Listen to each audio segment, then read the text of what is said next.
Estamos de volta para mais um vídeo da série Crer é Pensar, onde eu tento responder aquelas perguntas que vocês me enviam que aparentemente entram em contradição com a fé cristã. E muitas pessoas me enviaram lá no Instagram a pergunta se a Bíblia é mesmo confiável ou existem maneiras racionais de nós acreditarmos na Bíblia. Inclusive, o lugar onde eu mais faço interações com vocês e mais faço as pesquisas dos próximos temas é lá no meu Instagram. Então, se você quiser, me segue lá. E hoje eu quero falar sobre o tema: mas você acredita mesmo na Bíblia?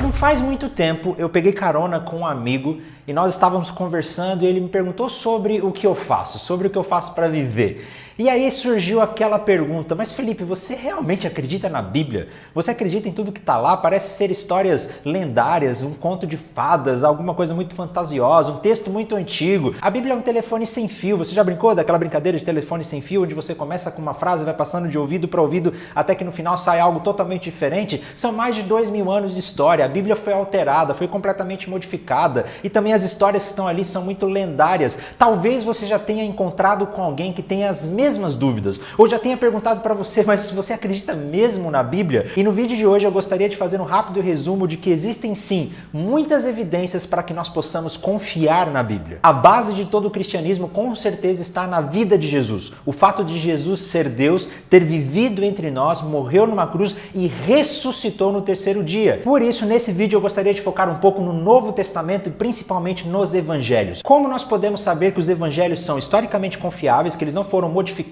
ao longo do tempo e principalmente se o conteúdo que existe nele é verdadeiro. Para isso nós temos que responder basicamente duas perguntas. A primeira delas é: nós temos cópias originais dos documentos que foram escritos lá no primeiro século?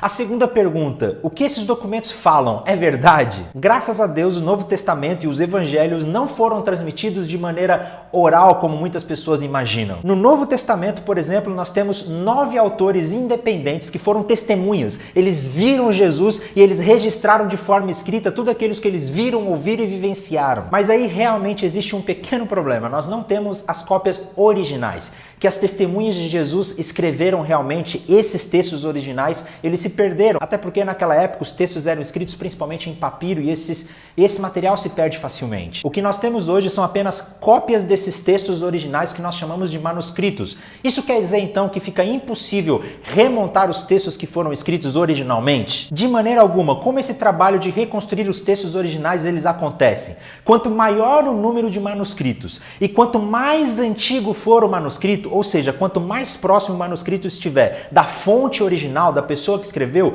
mais confiáveis esses textos são. Então, quanto maior o número de manuscritos e mais antigo forem esses manuscritos, mais confiável é o testemunho que eles nos dão a respeito dos textos originais. Mas e aí, como o Novo Testamento se sai nesse quesito? E justamente para que vocês possam ter uma ideia de quão antigos são os pergaminhos que nós temos do Novo Testamento, eu quero fazer uma comparação com outros textos históricos. Por exemplo, o manuscrito mais antigo que nós encontramos de Platão, ele está datado de 1200 anos depois de Platão. Da mesma maneira, o manuscrito mais antigo que nós temos de Heródoto, ele está datado de 1400 anos depois de Heródoto. Ou seja, 1400 anos depois que Heródoto escreveu, é o manuscrito mais antigo que nós encontramos. Um dos casos muito conhecido é o de Homero, e o manuscrito mais antigo que nós temos de Homero está datado de 500 anos depois de Homero. Mas e o Novo Testamento? Bom, quando nós falamos do Novo Testamento, nós temos manuscritos que datam apenas 25 anos depois das fontes originais. Para vocês terem uma ideia, nós temos 7 manuscritos de Platão,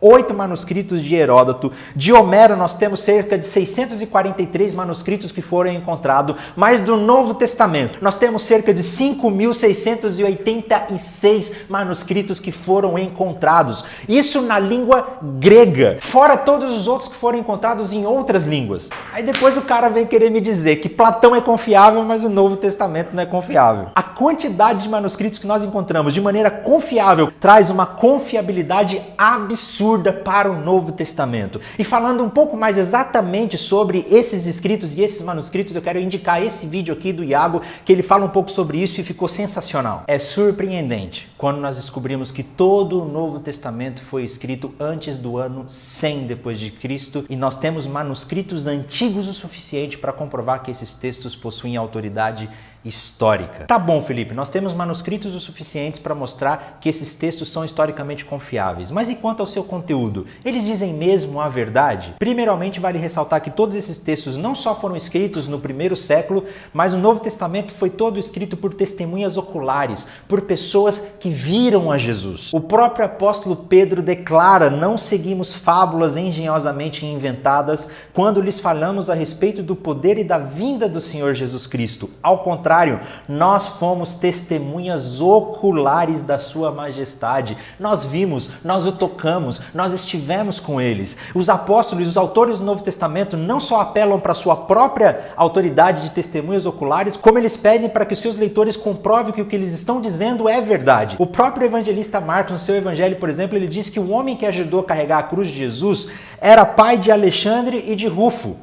Essa informação só está ali porque Marcos sabia que os seus leitores conheciam essas pessoas. O que Marcos está dizendo, se vocês querem comprovar que o que eu estou dizendo é verdade, vai lá perguntar para Marco e para o Rufo que eles vão comprovar para vocês. Paulo, em uma das suas cartas, ele vai dizer que mais de 500 pessoas viram a Jesus vivo. E muitas dessas pessoas estavam vivas ainda. O que Paulo está fazendo é, olha, vocês não acreditam no que eu estou falando, que Jesus ressuscitou? Então podem ir perguntar para essas testemunhas. Vai lá perguntar para a Dona Maria, ela viu Jesus, ela pode comprovar que o que eu estou falando é verdade. Mais de 500 pessoas viram Jesus, não foi uma histeria coletiva, eles realmente viram Jesus vivo. O próprio apóstolo Paulo se sentia muito seguro disso. Quando ele foi preso em Jerusalém e estava diante do rei, ele disse, olha, tudo que eu estou falando para vocês não é mentira, não está escondido, as pessoas viram, está todo mundo falando, existe um monte de testemunha que comprova que tudo que nós estamos pregando é verdade. Os apóstolos mesmos diziam, nós não podemos deixar de falar aquilo que nós vimos e ouvimos. O conteúdo dos evangelhos, ele é tão contraproducente que eles não poderiam ser lendas. Peter Kraft, ele diz o seguinte: por que os apóstolos mentiriam? Se eles mentiram, qual foi a sua motivação? O que eles obtiveram com isso? O que eles ganharam com tudo isso foi incompreensão, rejeição, perseguição, tortura e martírio. Que bela lista de prêmios. Não faria sentido nenhum os apóstolos terem inventado a história do evangelho. Se isso fosse verdade, por exemplo, nós veríamos Jesus durante os evangelhos tomando partido em discussões que faziam parte da igreja primitiva. Mas nós não vemos isso acontecendo. Por exemplo, na igreja primitiva, quando a igreja nasceu, uma discussão muito recorrente era a questão da circuncisão para os gentios.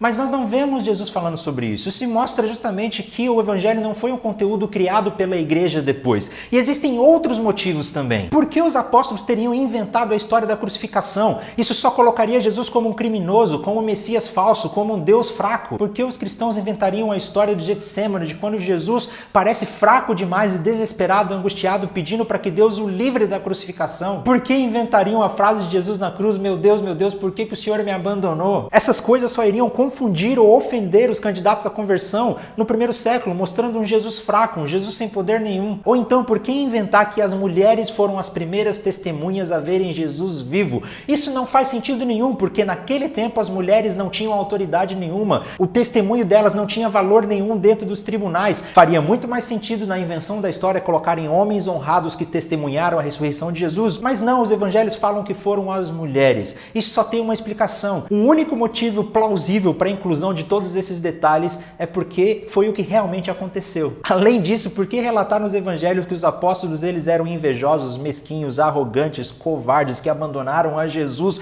Não faria sentido nenhum inventar essas histórias a não ser que elas fossem realmente verdades. Por que inventar a história de que o principal líder da igreja foi aquele que negou Jesus 3 vezes? A única explicação é que esse fato realmente tenha acontecido e Pedro tem autorizado a igreja a contar sobre isso. Mas uma das principais evidências que nós encontramos do porquê os apóstolos não estavam mentindo a respeito da sua mensagem é o fato de que eles estavam sendo mortos por causa da mensagem do evangelho. Não existe ninguém em sã consciência disposto a morrer por uma mentira. Ah, Felipe, mas tem os terroristas que acabam morrendo. Mas é um caso totalmente diferente. Os terroristas, eles morrem em algo que eles acreditam ser a verdade. Mas ninguém morre por algo que sabe ser uma mentira. Se os apóstolos realmente nunca tivessem visto Jesus, nunca tivessem visto a ressurreição, ninguém estaria disposto a morrer por uma mentira. A única conclusão que nós podemos chegar porque os apóstolos estavam dispostos a morrer por essa mensagem é porque eles realmente viram Jesus vivo motivos e eles estavam dispostos a morrer por essa verdade porque eles sabiam que era a verdade. Uma outra questão muito importante também é que o gênero literário dos evangelhos ele é tão detalhado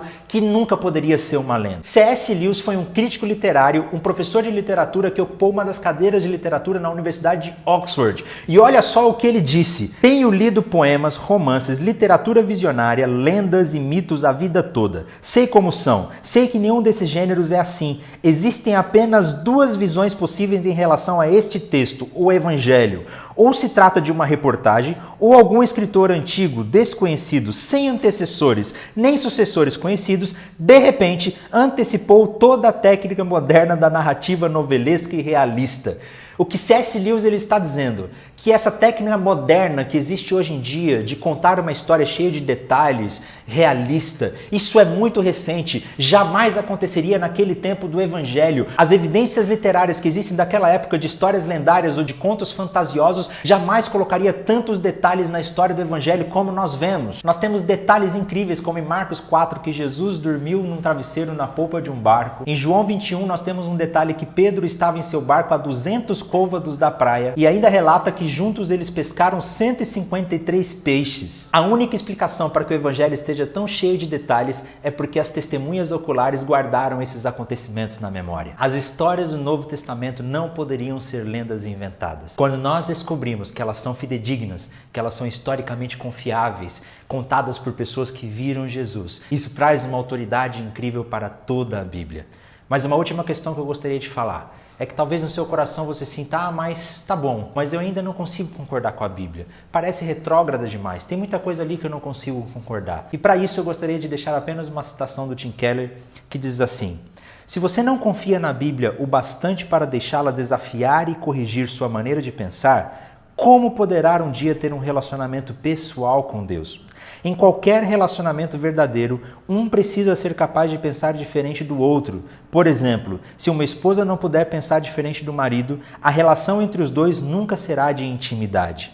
Ora, o que será que acontece quando você elimina da Bíblia tudo que ofende a sua sensibilidade ou contraria a sua vontade? Se escolher aquilo em que deseja crer e rejeitar o restante, como será possível ter um Deus que venha contradizer você? Não será possível. Você acabará com um Deus robô, um Deus criado por você mesmo e não um Deus que você possa se relacionar e interagir verdadeiramente. Somente se o seu Deus puder dizer coisas que o façam sentir ultrajado e obrigado a lutar, como em um casamento ou uma amizade de verdade, você saberá que tem um Deus real e não algo que sua imaginação criou. Não foi a nossa imaginação que criou um Deus encarnado em Jesus Cristo.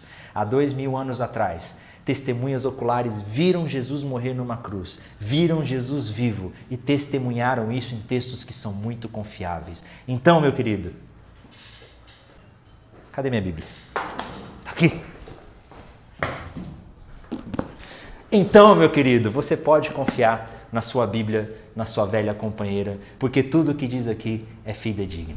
E aí, você gostou desse vídeo? É claro que não dá para falar em vídeo de poucos minutos tudo o que nós podemos sobre esse assunto. Então eu gostaria de deixar aqui algumas recomendações. Uma delas é esse livro aqui, A Fé na Era do Ceticismo, do Tim Keller, que ele mostra como a razão explica Deus e tem uma parte que ele vai falar especificamente sobre a Bíblia. Eu também vou indicar esse aqui, Não Tenho Fé o Suficiente para Ser Ateu, do Norman Geisler, principalmente a segunda metade do livro, que ele fala especificamente sobre a Bíblia, sobre todas as evidências que nós temos para mostrar que a Bíblia é uma histórica, sobre as evidências das pessoas que não concordavam com Jesus, sobre as evidências da ressurreição de Jesus. É bem interessante. Mas se você quiser se aprofundar ainda mais, eu vou indicar um outro livro que eu não tenho ele aqui agora, que é A Ressurreição do Filho de Deus, do N.T. Wright. Uma das melhores pesquisas que nós temos sobre as evidências da ressurreição de Jesus Cristo, e é um material que vale muito a pena ser lido. O que você achou desse vídeo? Deixe as suas críticas. Você conhece algumas outras evidências que mostram que a Bíblia é fidedigna? Deixa aí nos comentários, dá um gostei nesse vídeo, se inscreve no nosso canal, compartilha com todos os seus amigos para que eu continue gravando todas essas séries e deixe as suas perguntas lá no meu Instagram para que a gente possa discutir o tema do próximo Crer é Pensar. Que Deus abençoe você!